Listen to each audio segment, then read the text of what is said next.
kita berdoa. Bapa di sorga, kami bersyukur kepada-Mu pada pagi hari ini. Engkau hadir di tengah-tengah kami, Engkau melawat kami. Kami menyembah dan meninggikan Yesus, sebab Dia layak disembah. Dia anak domba Allah yang telah disembelih. Darahnya dicurahkan demi keselamatan kami. Dia yang tidak berdosa, Dia harus memikul dan menanggung dosa-dosa kami. Terima kasih Tuhan, kami bersyukur. Untuk itu kami mau mendengarkan firman Tuhan dan mau taat melakukannya. Itu berfirmanlah kepada kami, karena kami siap mendengarkannya. Dalam nama Tuhan Yesus kami sudah berdoa dan mengucap syukur. Haleluya. Amin. Mari kita membaca firman Tuhan yang terdapat dalam Wahyu pasal yang ke-5 ayat yang ke-1 sampai dengan ayat yang ke-14. Kita bangkit berdiri untuk menghormati firman Tuhan yang akan kita baca bersama-sama. 1, 2, 3. Maka aku melihat di tangan kanan Dia yang duduk di atas takhta itu sebuah gulungan kitab yang ditulisi sebelah dalam dan sebelah luarnya, dan dimeterai dengan 7 meterai. Dan aku melihat seorang malaikat yang gagah yang berseru dengan suara nyaring, katanya, siapakah yang layak membuka gulungan kitab itu dan membuka meterai-meterainya? Tetapi tidak ada seorang pun yang di sorga atau yang di bumi atau yang di bawah bumi yang dapat membuka gulungan kitab itu atau yang dapat melihat sebelah dalamnya. Maka menangislah aku dengan amat sedihnya, karena tidak ada seorang pun yang dianggap layak untuk membuka gulungan kitab itu ataupun melihat sebelah dalamnya. Lalu berkatalah seorang dari tua-tua itu kepadaku, jangan engkau menangis, sesungguhnya singa dari suku Yehuda, yaitu tunas Daud, telah menang, sehingga ia dapat membuka gulungan kitab itu dan membuka ke-7 meterainya. Maka aku melihat di tengah-tengah takhta dan keempat makhluk itu, dan di tengah-tengah tua-tua itu berdiri seekor anak domba seperti telah disembelih, bertanduk 7 dan bermata 7. Itulah ke-7 roh Allah yang diutus ke seluruh bumi. Lalu datanglah anak domba itu dan menerima gulungan kitab itu dari tangan Dia yang duduk di atas takhta itu. Ketika ia mengambil gulungan kitab itu, tersungkurlah keempat makhluk dan ke-24 tua-tua itu di hadapan anak domba itu, masing-masing memegang 1 kecapi dan 1 cawan emas penuh dengan kemenyan. Itulah doa orang-orang kudus.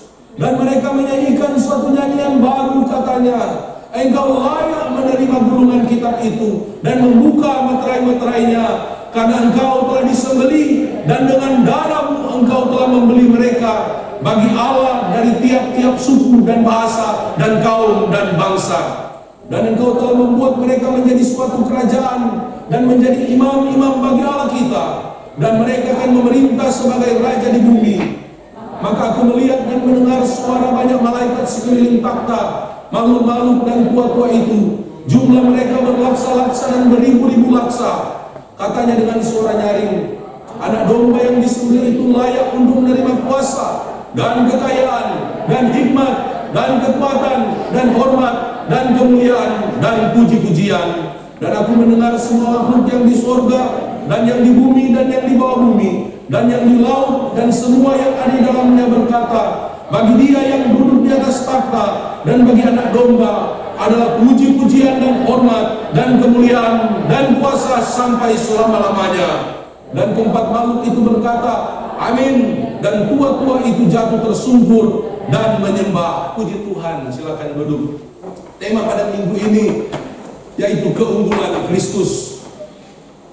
Saya membaca di dalam beberapa komentar, karena kitab Wahyu ini kita tidak boleh tafsirkan.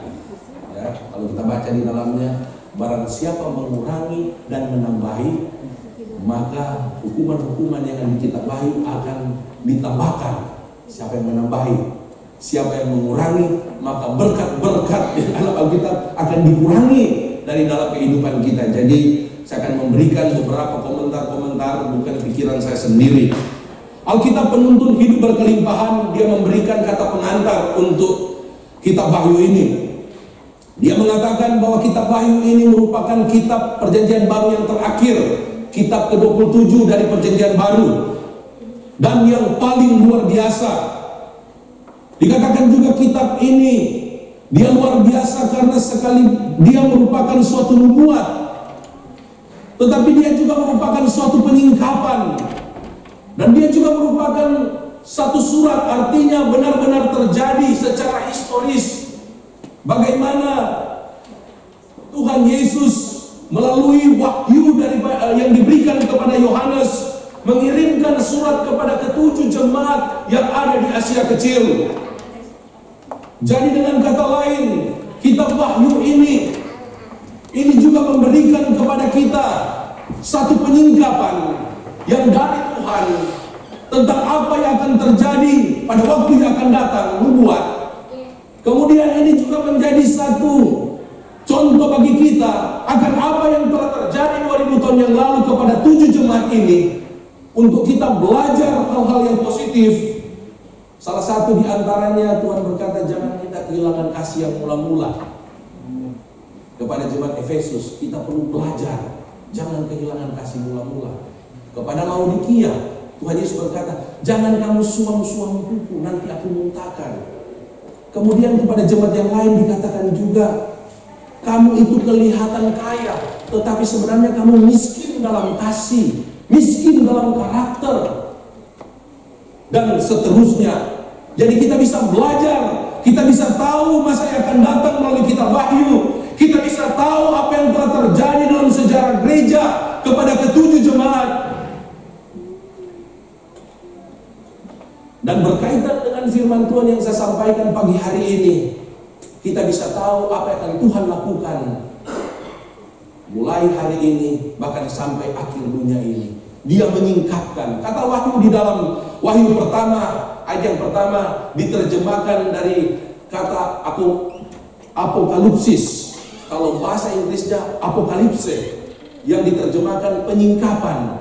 Jadi kitab wahyu ini adalah penyingkapan dari Tuhan yang dia berikan kepada jemaat dalam segala zaman akan apa yang terjadi di dunia ini, apa yang akan terjadi pada waktu yang akan datang, kemudian apa yang Tuhan sediakan bagi saudara dan saya yang tetap setia mengiring Tuhan di dalam hidup ini, rela menderita bagi Injil dalam hidup ini, apa yang Tuhan sediakan bagi saudara dalam kekekalan.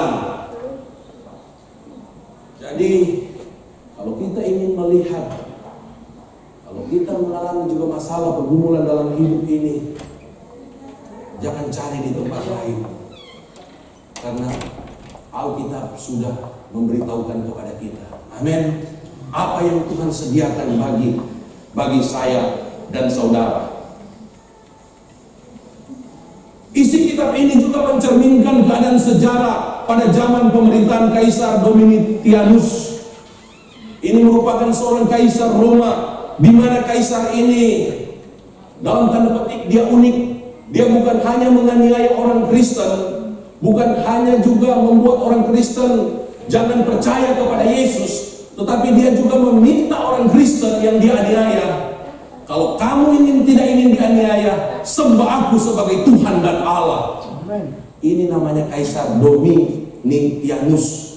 Untuk itu kitab Wahyu, kalau saudara membaca dari pasal yang pertama sampai seluruhnya, semuanya mengagungkan Yesus sebagai Tuhan, sebagai Allah pencipta, untuk mengingatkan kita, pertama-tama mengingatkan jemaat di abad yang pertama, jangan menyembah raja, jangan menyembah kaisar, karena Tuhan dan Allah itu adalah Yesus. Dan saya percaya ini juga relevan untuk kita yang hidup saat ini. Jangan menyembah ilah lain, jangan menyembah pemimpin-pemimpin agama lain, jangan meninggalkan iman kepada Yesus, karena Allah dan Tuhan yang sesungguhnya, pencipta langit dan bumi, yang menguasai seluruh dunia ini, bahkan seluruh kekekalan, itu adalah Yesus Kristus, Tuhan kita. Amin. Hanya Dia yang layak disembah. Berbicara soal keunggulan Kristus dalam Wahyu pasal yang pertama, keunggulan Kristus dikatakan bahwa Dia adalah saksi yang setia. Dia pertama bangkit dari antara orang mati, dan Dia berkuasa atas raja-raja di bumi. Kalau pemimpin-pemimpin lain mereka mati dan kuburnya sampai hari ini masih ada di Israel. Kemarin kami berkunjung Israel, dan masuk ke ini apa ini? Kubur Raja Daud. Ya. Saya dengan Pak Endro kami berdua masuk di situ. Raja yang besar, raja yang dikagumi, ternyata kuburnya masih ada sampai saat ini. Tetapi ketika kami mengunjungi Bukit Tengkorak, ternyata di dalamnya itu kosong. Karena apa? Yesus bangkit pada hari yang ketiga. Itulah keunggulan Kristus yang terutama. Dia setia, bahkan rela mati, tetapi dia bangkit dari kematian. Bahkan dia berkuasa atas raja-raja di bumi. Tidak ada satu pribadi di dunia ini yang mana raja-raja, pemimpin-pemimpin, orang-orang besar, orang-orang terkenal datang sujud menyembah kepada dia selain daripada Yesus Kristus. Coba saudara hitung berapa puluh pemimpin atau kepala negara yang percaya kepada Yesus. Saudara hitung berapa orang terkenal di dunia ini. Jangan bandingkan dengan Deddy Corbuzier, itu nggak ada artinya. Berapa banyak orang terkenal, orang terkaya, orang terpinter, orang yang melakukan karya-karya yang luar biasa. Pemilik Colgate, bahkan dia memberikan seluruh hartanya untuk Yesus. Berapa banyak orang yang menyembah Yesus, yang menjadikan dia sebagai Tuhan dan Juru Selamatnya secara pribadi. Dia unggul atas semua yang lain, karena hanya dia pribadi yang paling banyak disembah oleh raja-raja, disembah oleh mereka yang berdiam di bumi ini. Kemudian yang kedua, Yesus unggul karena dia mengasihi umatnya. Bahkan dia telah menjadikan kita imam-imam dan menjadi raja-raja. Kita membaca dalam Wahyu pasal yang kelima, dikatakan saudara dan saya akan memerintah sebagai raja. Kapan itu akan terjadi? Pada waktu kerajaan milenium, kerajaan 1000 tahun. Kita percaya kerajaan 1000 tahun itu akan ada di dunia ini. Itu merupakan sebenarnya upah yang disediakan bagi Allah, dari Allah bagi orang-orang yang setia, bagi orang-orang yang taat, yang rela menderita demi Injil, rela menderita demi kebenaran. Mereka yang setia kepada Dia, mereka yang setia kepada Allah, itulah yang akan menjadi raja dan memerintah bersama-sama dengan Yesus dalam kerajaan 1000 tahun, kerajaan milenium. Jadi saudara yang kalah dalam pemilihan RT, jangan khawatir, jangan takut. Ya. Tetap layani Tuhan, iring Tuhan, setia mengiring Tuhan sampai akhir hidup saudara. Kita akan menjadi raja bersama Yesus di dalam kerajaan 1000 tahun. Amin. Keunggulan Kristus yang lain, Dia adalah Alfa dan Omega, yang awal dan yang akhir. Alfa ini adalah abjad pertama daripada Yunani, abjad Yunani Alfa, dan Omega ini adalah abjad yang terakhir. Artinya segala sesuatu yang terjadi di dunia ini dari awal sampai pada akhirnya semuanya dalam kendali Tuhan Yesus Kristus. Tidak ada yang terjadi dalam kehidupan kita di luar sepengetahuan Yesus. Amin. Dia tahu Nathanael, Bartolomeus, sekalipun berada mungkin berkilo-kilometer dari dia, dia tahu dia sedang berada duduk di bawah pohon ara. Demikian juga Yesus tahu keadaan saudara saat ini, pergumulan rumah tangga saudara, pergumulan pekerjaan saudara, pergumulan dalam pelayanan saudara. Tuhan tahu apa yang menjadi kebutuhan saudara, dan Dia bukan hanya tahu, tetapi Dia juga bisa mengatur segala sesuatu. Untuk itu Dia berfirman dalam Mazmur 127 yang kedua, Tuhan memberikan roti atau berkat kepada yang dicintainya, kepada mereka tidur. Sehingga ketika mereka bangun, mereka diberkati, diberi hikmat, diberi kesehatan, dan mereka berhasil di dalam melakukan segala sesuatu. Karena Yesus adalah Alfa dan Omega, sehingga semua yang terjadi di dalamnya itu ada dalam genggamannya. Amin. Yesus unggul dalam Wahyu pasal yang pertama yang ke-18, karena Dia memegang segala kunci maut dan kerajaan maut. Terkadang penderitaan dalam hidup ini, baik penyakit atau masalah, itu dirancangkan oleh si jahat. Dan kita membaca dalam firman Tuhan, Yesus mengendalikan segala sesuatu. Amin. Karena Dia yang memegang segala kunci kerajaan maut.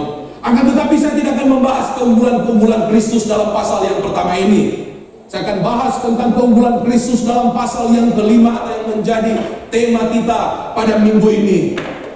Sehingga apakah keunggulan Kristus di dalam pasal yang kelima ini? Yang pertama-tama, dalam ayat yang kelima, sebelumnya kita membacanya, tidak ada orang yang bisa membuka gulungan kitab dan ketujuh meterai yang ada, sehingga Rasul Yohanes menangis. Tetapi seorang dari tua-tua itu berkata kepada dia, "Jangan engkau menangis. Sesungguhnya singa dari suku Yehuda." Singa dari suku Yehuda ini berbicara tentang Yesus. Dan kalau saudara membuka dalam Kejadian 49 ayat ke-9, ini merupakan berkat atas Yehuda dan keturunannya. Yehuda adalah seorang yang rela berkorban. Saudara masih ingat cerita bagaimana saudara-saudara Yusuf menjual Yusuf. Kemudian singkat cerita, karena Yusuf menyuruh mereka kembali kepada ayah mereka Yakub. Tetapi ayah Yakub itu merasa sedih dan dia pun kehilangan duka cita oleh karena Yusuf dianggap sudah mati. Yehuda meyakinkan dia bahwa nanti Yehuda yang akan mengganti kalau ada keluarga anak-anak daripada Yakub itu akan meninggal atau ditawan. Dan Yakub memberikan berkat kepada Yehuda bahwa si singa dari suku Yehuda, dan penggenapan itu ada dalam diri Yesus, karena Yesus adalah keturunan Yehuda secara garis keturunan, dan dia adalah si singa dari suku Yehuda.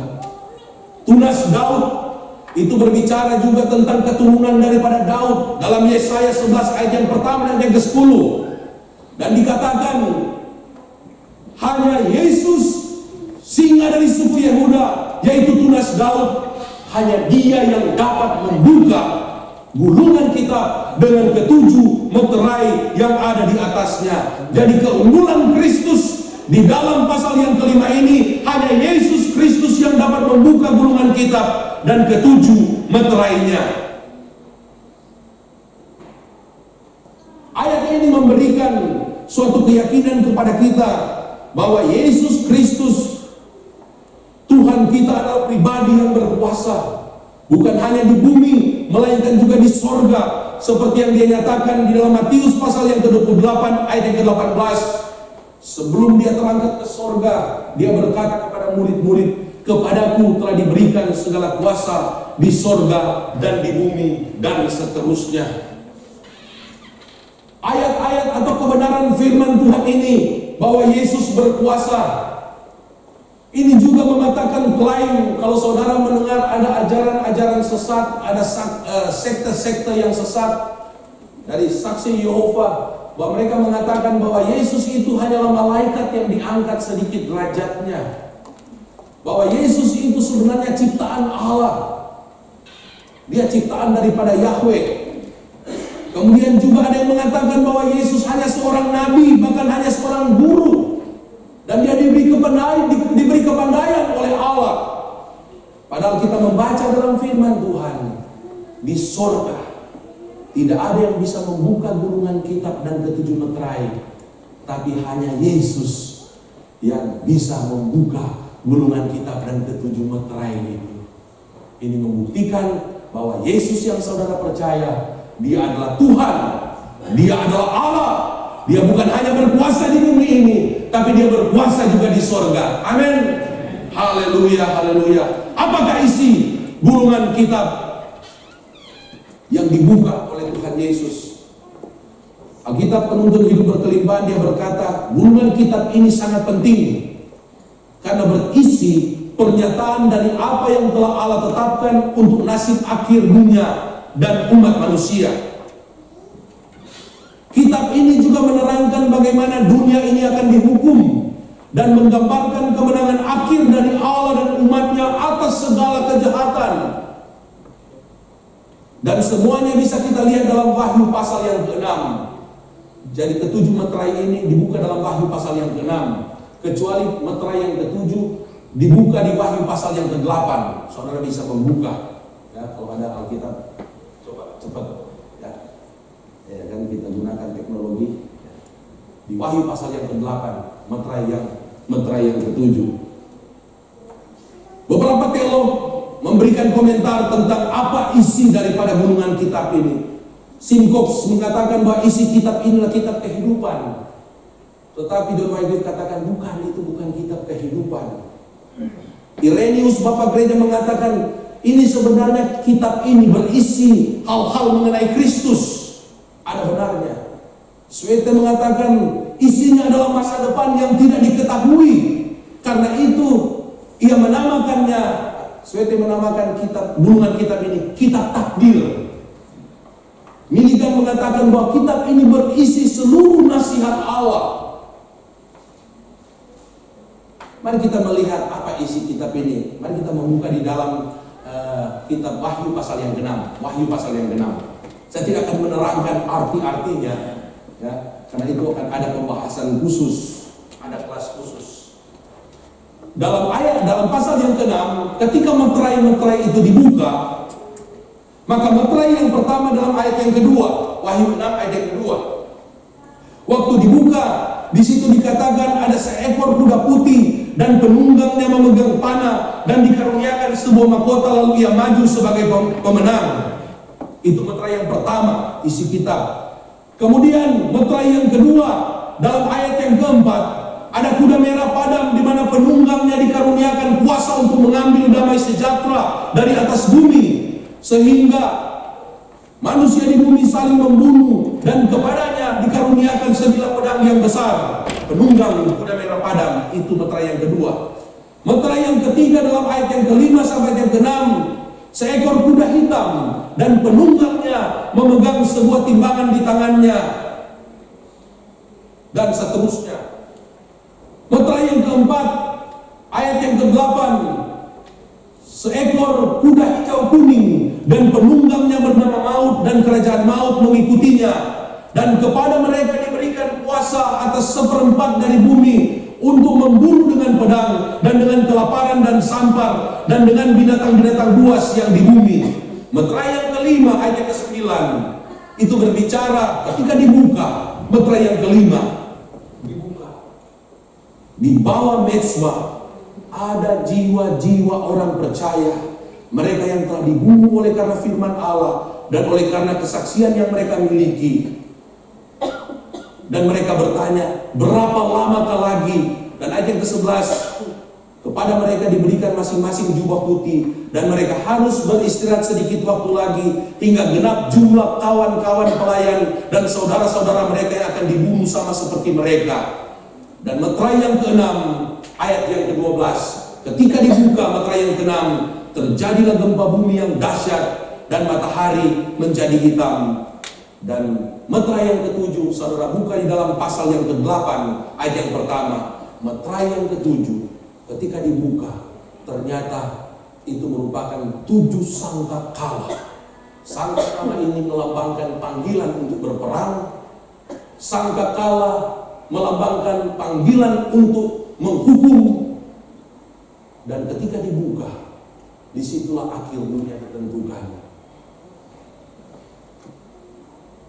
Saya bersyukur kepada Tuhan bahwa kita mengenal Yesus sehingga kita memiliki kitab Wahyu. Karena kitab Wahyu ini memberitahukan kepada saudara dan saya kalau ada penghukuman dalam dunia ini dan pada masa yang akan datang. Ini sebenarnya memberikan kepada kita peringatan yang sungguh-sungguh bahwa Tuhan tidak ingin kita main-main di dalam menjalani hidup ini. Kita harus sungguh-sungguh hidup dalam kekudusan. Jangan setengah-setengah mengikuti Tuhan. Jangan setengah-setengah melakukan firman Tuhan. Jangan kita jadi sama seperti jemaat di Laodikia, tidak panas, tidak dingin. Akhirnya mereka itu suam-suam kuku, lau-lau. Mungkin kata lau-lau dari Laodikia itu bahasa di Manado, tapi Indonesia juga suka pakai.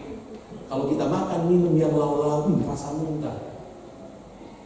Ya, apalagi kami atlet, ya, atlet itu paling suka kalau minum dingin sekaligus, panas sekaligus, supaya apa? terasa waktu kita minum. Apalagi kalau atlet tinju kan harus jaga berat badan. Jadi kalau minum yang lauk-lauk, nggak terasa 1 liter udah masuk. Tapi kalau panas kan, atau kalau dingin. Sekarang adalah waktunya untuk kita sungguh-sungguh iring Tuhan.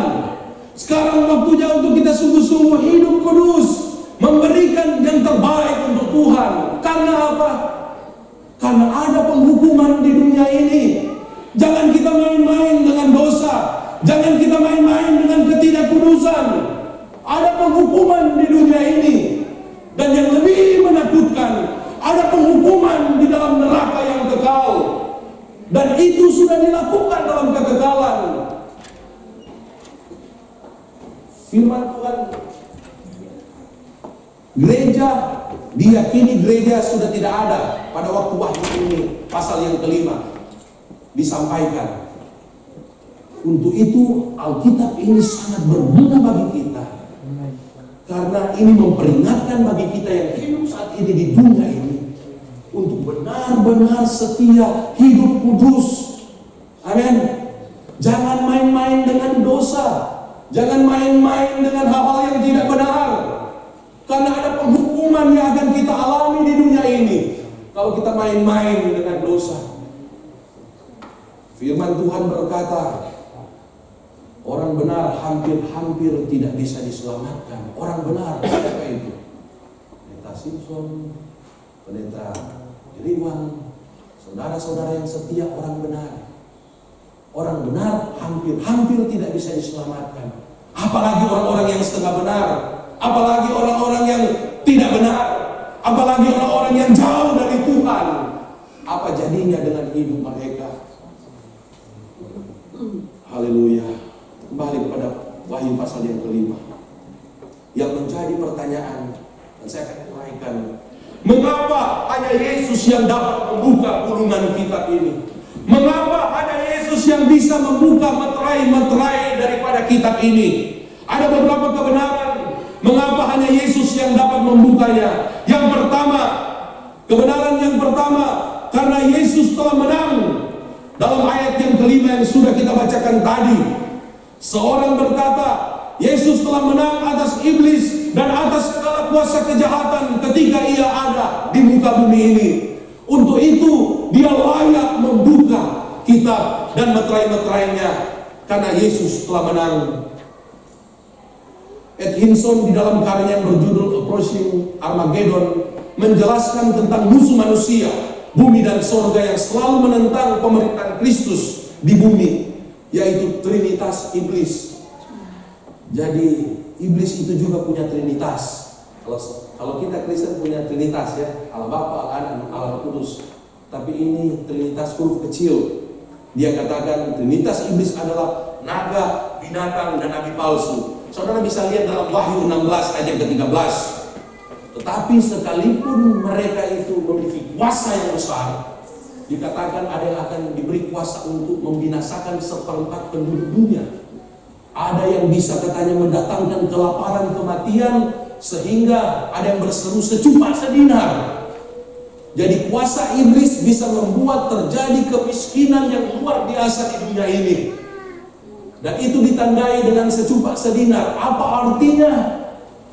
Sedinar itu adalah upah harian pekerja di Israel, di Timur Tengah.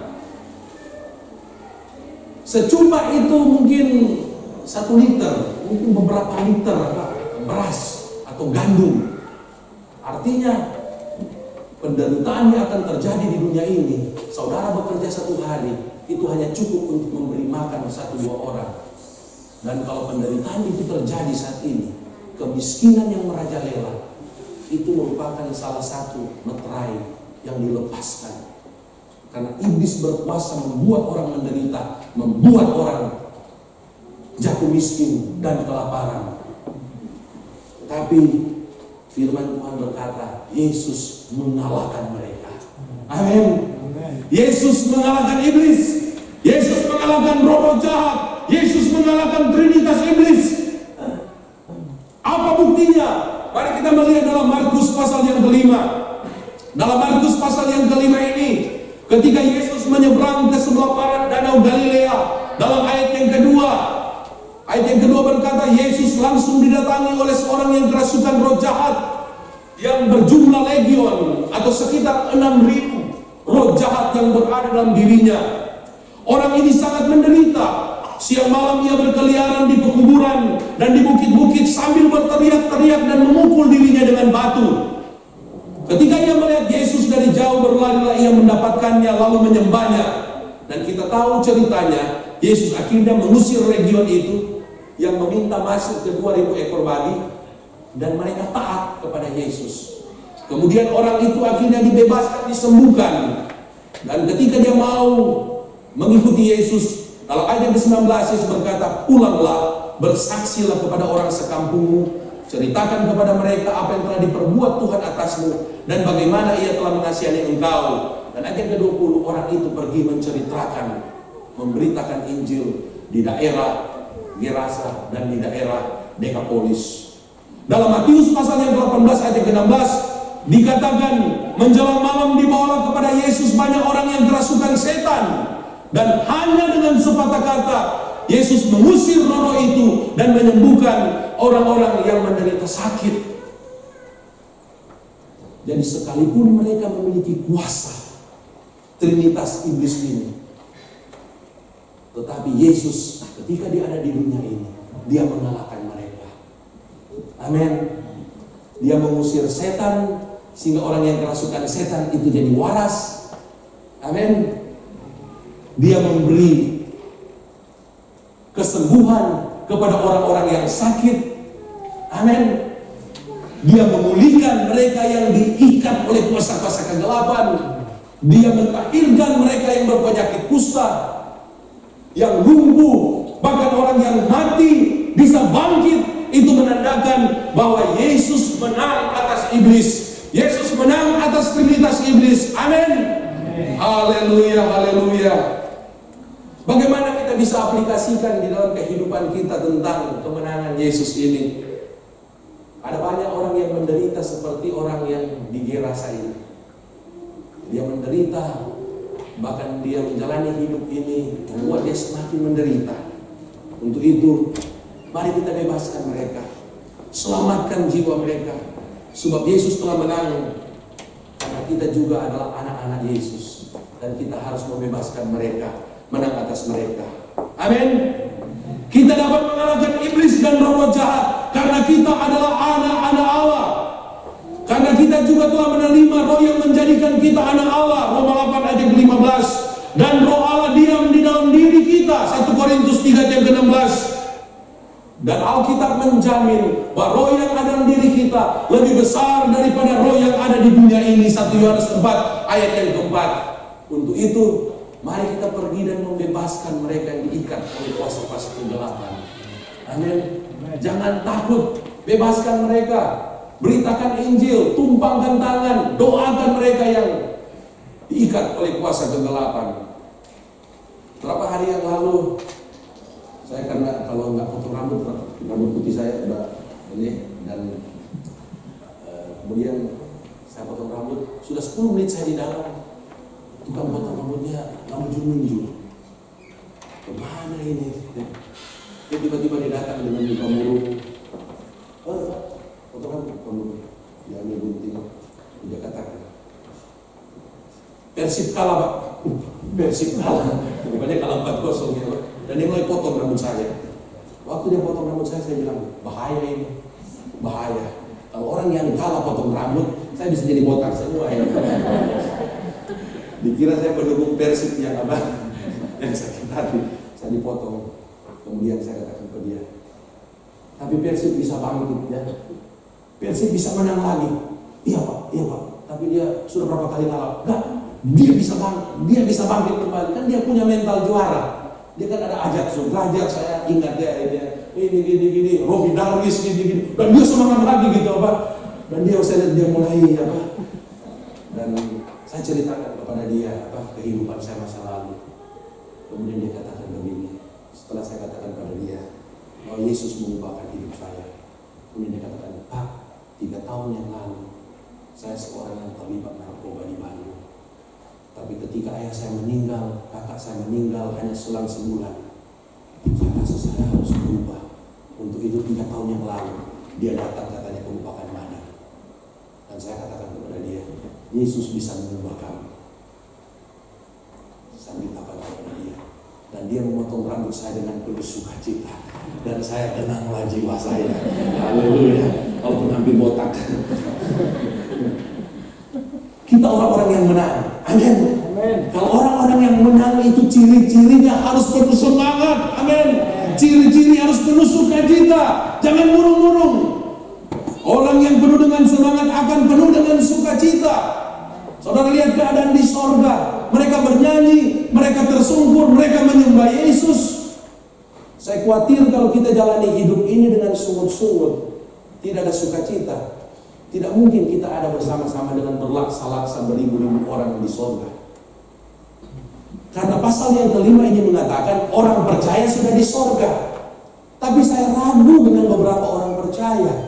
Apakah mereka akan ada di dalam pujian penyembahan di sorga? Kalau di dunia ini hanya ada keluhan, di dunia ini hanya ada sungut-sungut, di dunia ini hanya meminta-minta roti, di dunia ini hanya memfitnah, di dunia ini hanya membuat orang lain bertengkar, di dunia ini hanya mendatangkan kebencian. Saya waktu berjalan beberapa hari yang lalu, saya sedih karena saya baca di tembok-tembok di seputar Sentul City. Sentul Keparat, Sentul. Saya sedih karena mereka tahu pemilik Sentul itu orang Kristen, orang percaya. Sama seperti mengatakan, dalam tanda petik, nama saudara, nama saya, nama Yesus. Jangan biarkan oleh karena saya dan saudara Yesus dicela, Yesus dihina. Yesus terlalu baik. Untuk itu kita sebagai orang percaya tunjukkan bahwa kita itu adalah pemenang. Hidup kita hanya sementara di dunia, ada surga tersedia buat kita. Hidup kita di dunia ini hanya sementara, tetapi kita bisa menjadi raja bersama-sama dengan Yesus dalam kerajaan 1000 tahun. Amin. Jadi mari kita bergairah dalam hidup ini. Kalau saudara bekerja dengan penuh sukacita, dengan penuh gairah. Kalau saudara melakukan hal-hal yang ada di dunia ini, sepertinya tidak membuat ada pujian diberikan kepada saudara, tetap lakukan itu dengan sungguh-sungguh. Menolong orang, menolong dengan sungguh-sungguh. Mendamaikan orang, damaikan dengan sungguh-sungguh. Memberi kepada orang yang membutuhkan, berikan dengan penuh kesungguhan. Jangan ada keluhan. Dan kalau saudara diizinkan mengalami penderitaan dan aniaya, tetap mengucap syukur kepada Tuhan. Amin. Maka saya percaya kita akan menjadi bagian di dalam penyembahan di sorga berlaksa-laksa. Karena penyembahan yang ada di sorga itu dipersiapkan waktu di dunia ini. Amin. Haleluya, haleluya, haleluya. Karena Yesus telah menang, maka kita anak-anaknya juga harus hidup dalam kemenangan. Amin. Hidup dalam kemenangan. Amin. Haleluya. Kebenaran yang kedua, mengapa hanya Yesus yang dapat membuka gulungan kitab dan ketujuh meterai dalam ayat yang ke-9. Dan mereka menyanyikan suatu nyanyian baru, katanya, engkau layak menerima gulungan kitab itu dan membuka meterai-meterainya, karena engkau telah disembelih dan dengan darahmu engkau telah membeli mereka bagi Allah dari tiap-tiap suku dan bahasa dan kaum dan bangsa.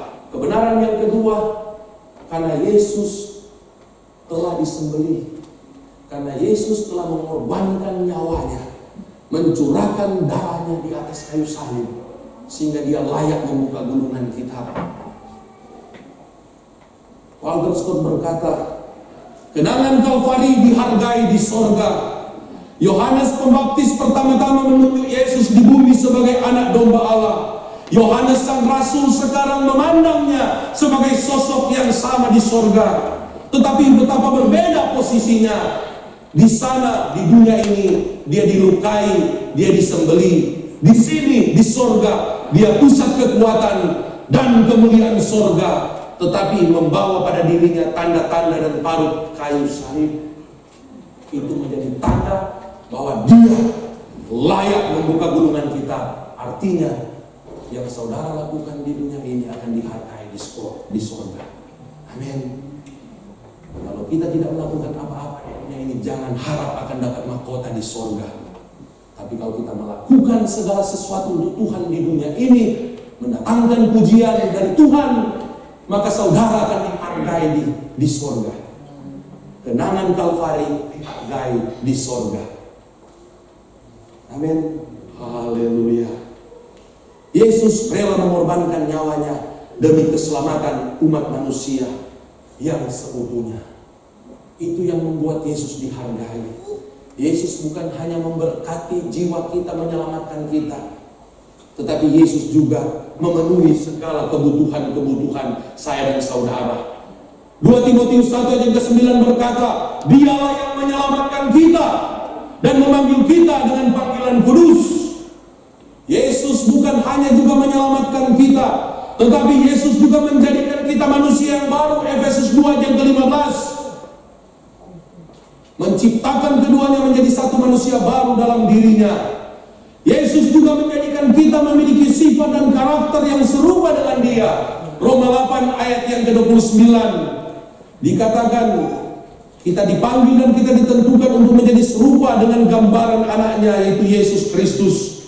Kemudian Kisah Para Rasul 1 ayat ke-8, Yesus memberikan kuasa Roh Kudus kepada kita supaya Yohanes 14 ayat yang ke-12 kita bisa melakukan pekerjaan-pekerjaan yang Yesus lakukan, bahkan pekerjaan-pekerjaan yang lebih besar yang daripada Yesus lakukan.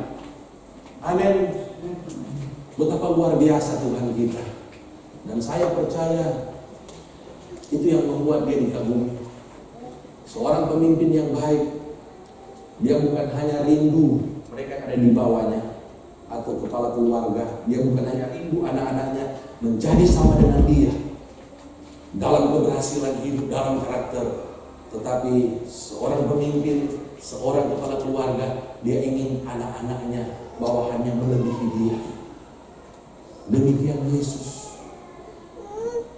Saya waktu melihat, makasih buat Tuhan, terima kasih juga buat keluarga Endro menjadikan istri saya.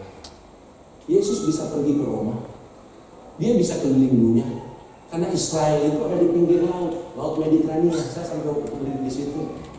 Kenapa Yesus nggak naik perahu, naik kapal pergi ke Roma? Kan terkenal sampai di Roma. Akhirnya maaf, karena begitu dalam salah satu agama ada yang lebih, ya, karena Petrus sampai di Roma, ya, Paulus sampai di Roma, mereka jadi seperti terkenal sekali. Tetapi Yesus membatasi dirinya, biar murid-muridku akan melakukannya.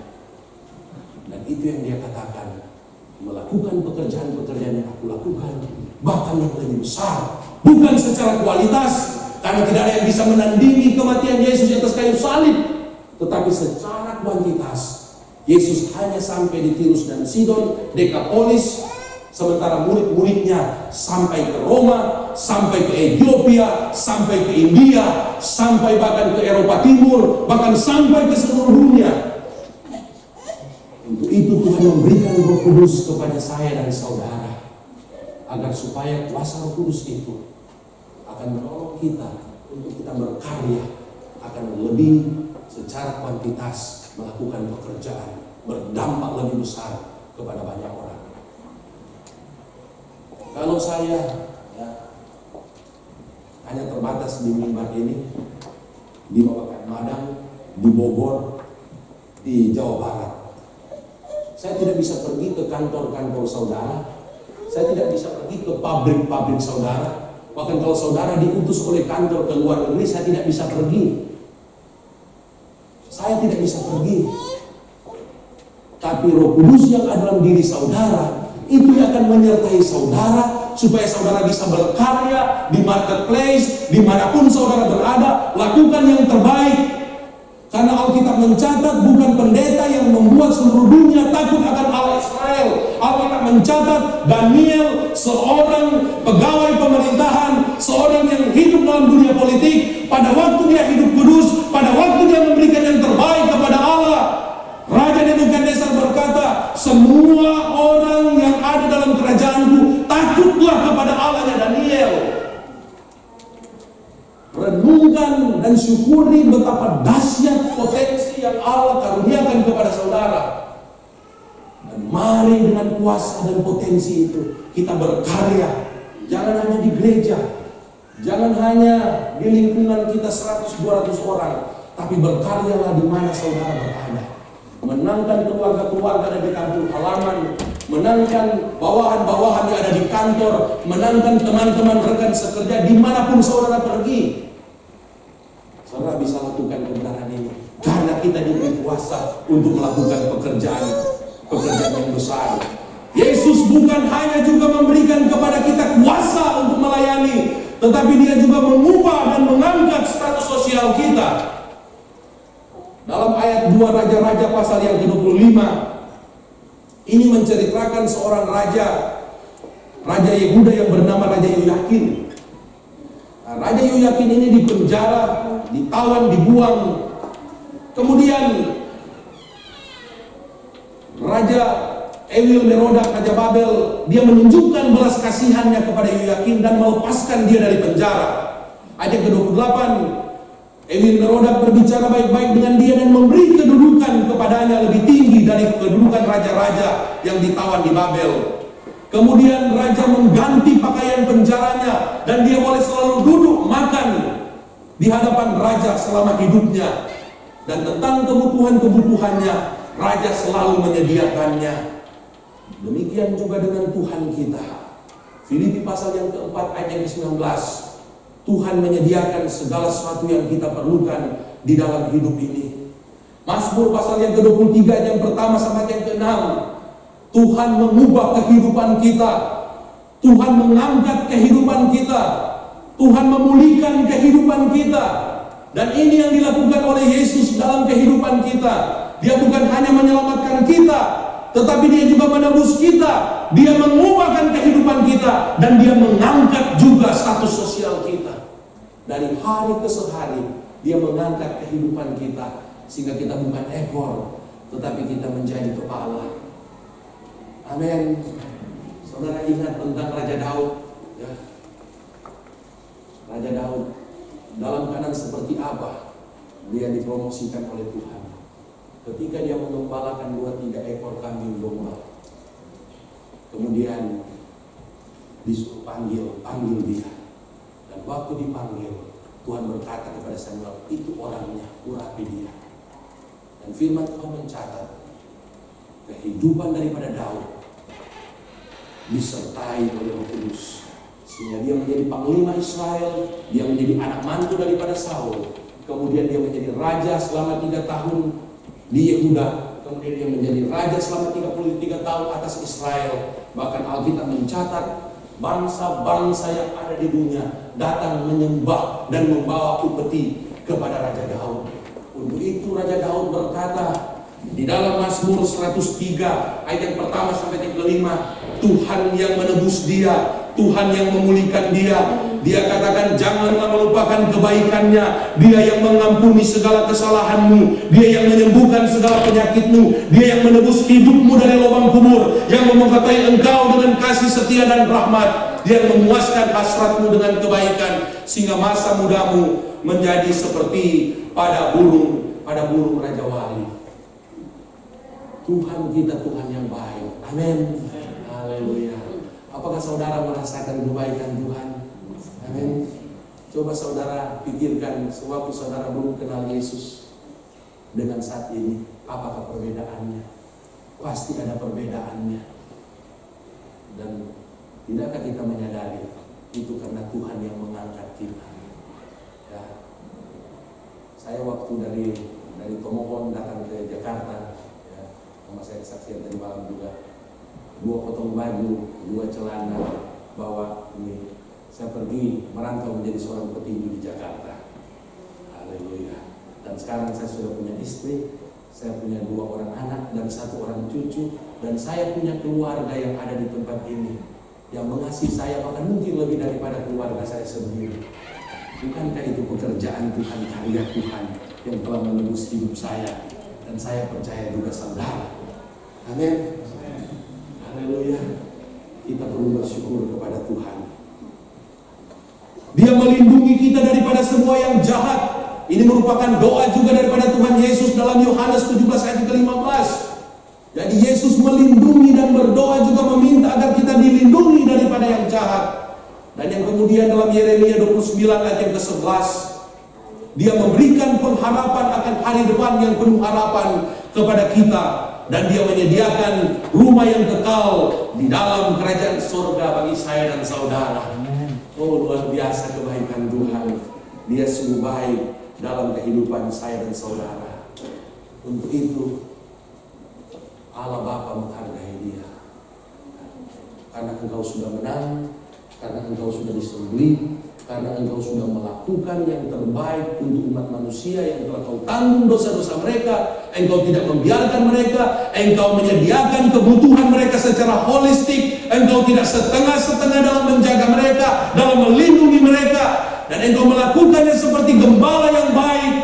Maka silakan. Saudara baca dalam cerita ini, Yesus hanya berjalan ke depan takhta Allah. Dia hanya berjalan. Dia nggak perlu berlutut, dia jalan dan dia ambil gulungan kita ini.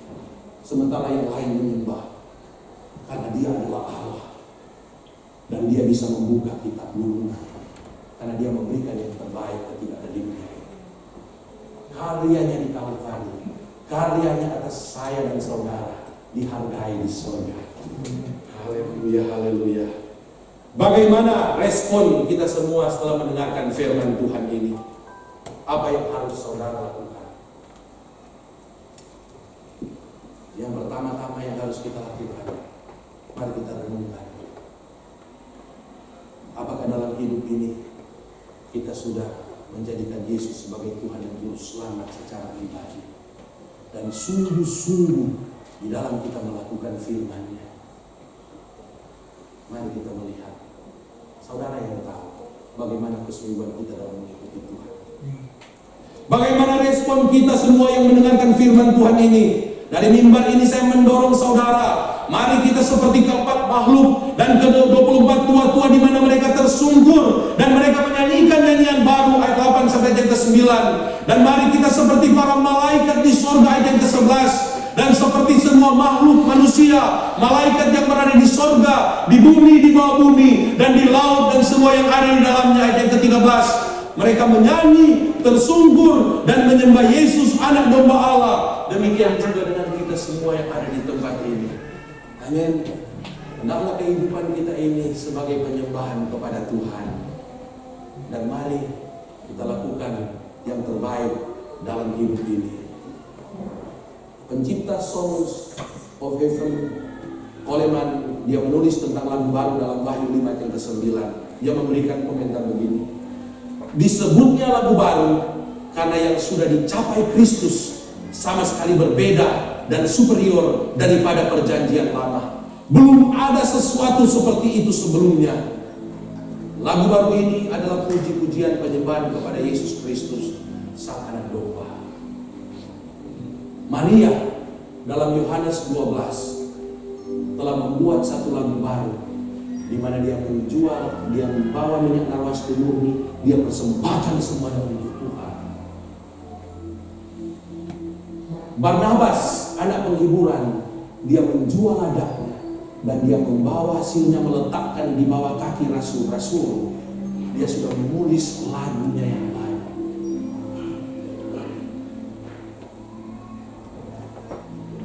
Bagaimana dengan saya dan saudara? Apa yang telah kita lakukan di dunia ini? Apakah kita telah melakukan yang terbaik untuk Tuhan?